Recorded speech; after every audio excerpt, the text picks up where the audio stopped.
guys, and welcome to Man Talks Abuse.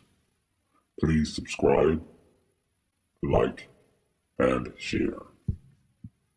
Best friend. These were his go-to words he'd use when he knew I was on to him, or when he was trying to appeal to my empathetic traits. I learned what he meant when he would tell others that I was his best friend. In essence, he was saying, "You're my best option for me to vomit all over.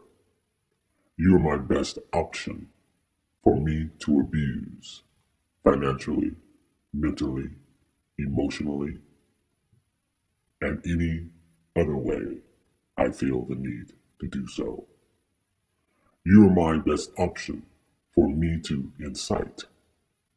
You're my best option to put up with my lies.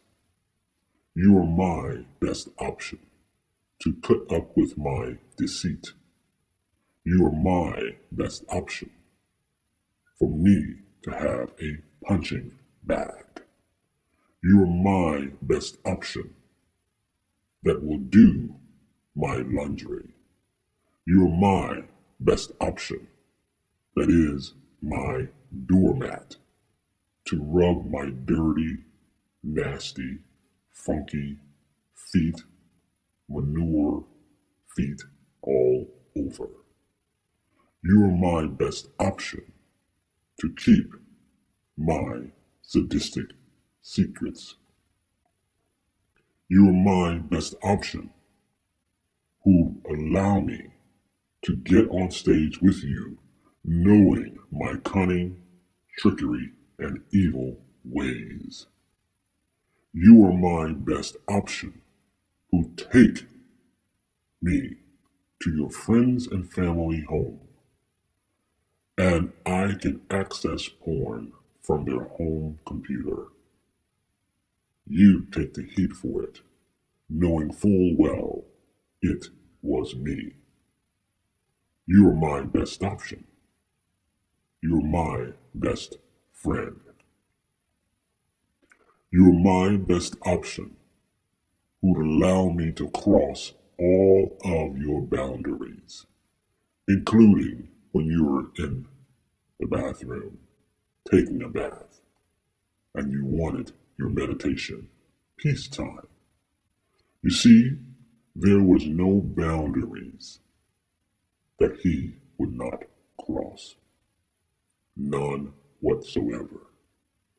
Even when I was in the bathroom, we all want our private time when we're in there, right? Well, he would open the door, barge right on in, and say whatever he wanted to say, or hold a one-sided conversation. Subconsciously, this was letting me know I own you. You're mine. You are here for my option because you are my best option. You are my best friend. You're my best option to call. Oh yeah, I know you're praying and meditating, but I'm gonna call anyway in spite of, just to interrupt you. You're my best option for me to interrupt anything you're doing, and you will drop whatever you are doing for me. Well, near the end though, I stopped being so available. This is when he upped the ante. There were times I would be in the home or be at a restaurant or wherever, and I would not answer my phone. So one day he comes home and tells me I've installed Alexa. He goes on to say, When you don't answer your telephone here at home, I'm going to access Alexa to tell you to call me. This is how this person operated. I was his possession in his delusional, magical thinking mind.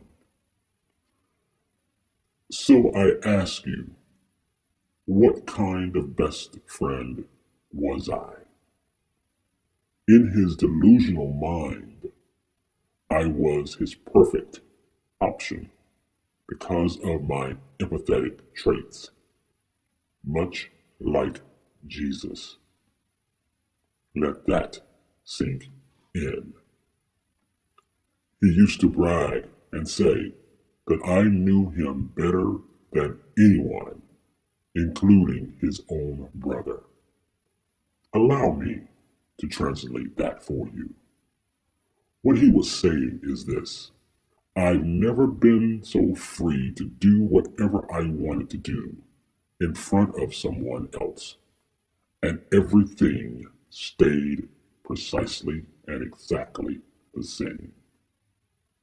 But he missed something.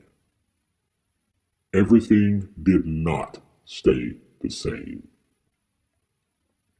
I was evolving. I was changing. I began to be aware of what he really meant when he called me his best friend. Bless his heart. It never stayed the same. I was watching, jotting things down, logging things in my mind, my soul, my heart, my spirit, my intuition. I was listening, praying, and meditating, all in silence. That's a key word. Silence. Do it in silence. This is what one does when they discover they're in a relationship with someone who wants to disrupt their entire life and bring nothing but chaos into their life. You watch, you pray, you meditate, you log things down in your heart, your mind, your soul, your spirit, your intuition, your gut, to make absolutely sure what you're seeing is true, and also what you are feeling is true. 99% of the time, it is true. Sure, at first in the beginning, and a few years, I was disorientated. But baby, when I found out what was going on, I knew it was just a matter of time. Two things I remember early on. I remember at least 20 years ago sharing with a friend. She was fully aware what my situation was. As she and I sat at a restaurant in a small town in Lewisburg, West Virginia, I told her, I won't be in this forever.